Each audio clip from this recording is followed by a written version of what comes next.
We have a chance today to talk with Hans Richter, filmmaker, painter, and film teacher, and hear some of the ideas that he's accumulated over the years. Mr. Richter, I'd like to know how you happened to become a painter. I was very good at making portraits, and I made a living that way by portraiting people. And whenever I was at a wedding or a birthday in the house of my teachers, they invited me. That helped me, of course, to go through school. But then I wasn't interested anymore in the subject as such, but more in the articulation on the canvas. So I tried, after I had discarded the subject, I tried to articulate musically on the canvas black against white. So when I made black spots on a white screen, you know, the white should play just as much as plays the black. So that contrast belong together, that you can have a spot up on top of the canvas and one at the bottom, that they correspond, and one to the many, and so that finally I could organize the canvas also without any representational subject. Then I became an abstract painter. That was in 1918. The relationship between forms on the canvas is a rhythmical relationship. And rhythm, in my opinion, is the essence of filmmaking, because it's the articulation, the conscious articulation of time. And if anything is at the bottom of filmmaking, it is the articulation of time, of movement. You had never seen an abstract film before you made Rhythmus 21. There wasn't any. So there was no sample I could relate to. This was so as if you stepped into an empty room where is no space. It was really an eerie experience, which I love. I've never figured out how you made Rhythmus 21. Was it drawn, cut, painted? I had an old Arnemann camera, which was not very much more than a cigar box with some wheels inside. And I had to regulate the exposure with a bicycle pump. I didn't understand, I didn't know anything about filmmaking, you know. I had just a table, on both sides light, on top the camera, which couldn't move up and down.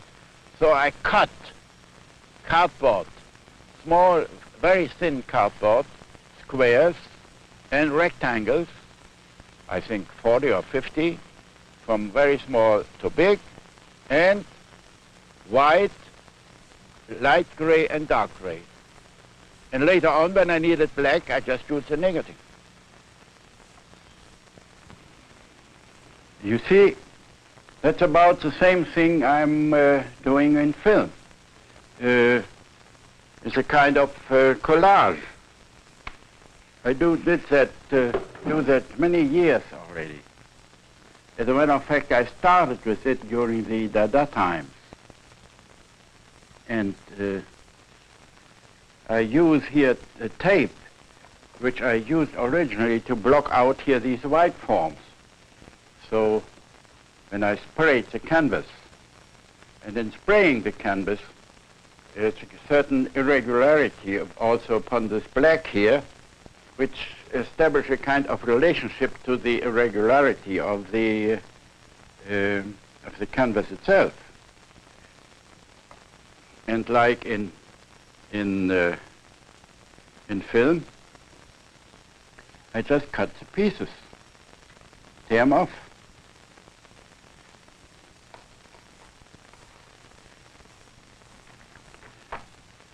But if I want to have some color, you know, I try it out with some pieces of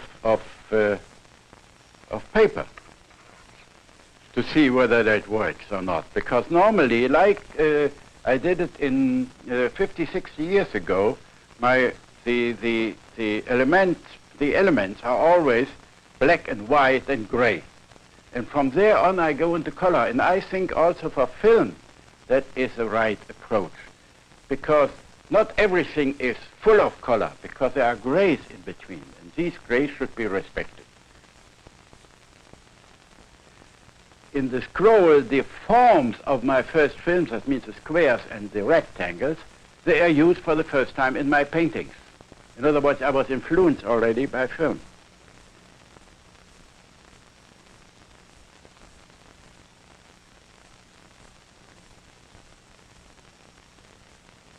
Is there a reason why you stopped making abstract films? I found that the abstract form in film does not mean the same thing as it does in painting. In painting, it is the ultimate expression of a long tradition over thousands and thousands of years, whereas film has to be discovered in its own properties. And in doing so, I was distracted in many different directions in which I thought I could find some new ways. What are the movies you saw as a child? Did you start out as a great film enthusiast? I wasn't interested in movies at all. I saw the first movie in 1905 on an exhibition of the Marine and the Army in Berlin. There was a tent, and there were benches, and you paid 5 cents, and you saw films. The first film I remember anyhow, I saw was a girl lying in bed, and a ghost came from above and pulled her bed cover away. So she was lying naked. Not naked, of course, with a nightgown on it. So then she pulled her bedspread back. That happened 5 or 6 times, and the film was over.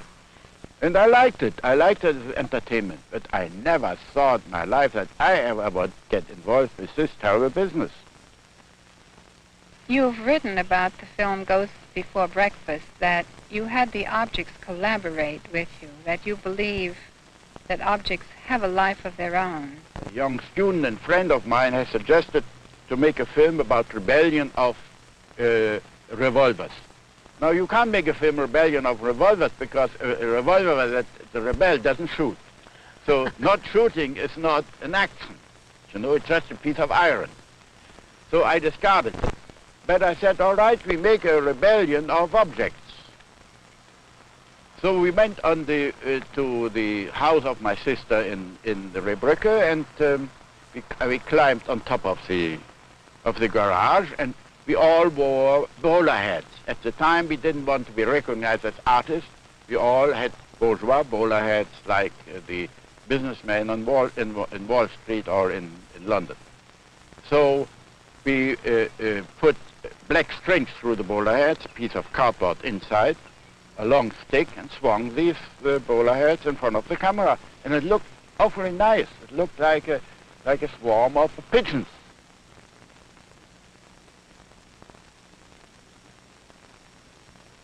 We mobilized any other object. We tried to denaturalize the natural movements of the objects. And we studied their movement. In other words, we got into the swing of the thing, into the swing of their life.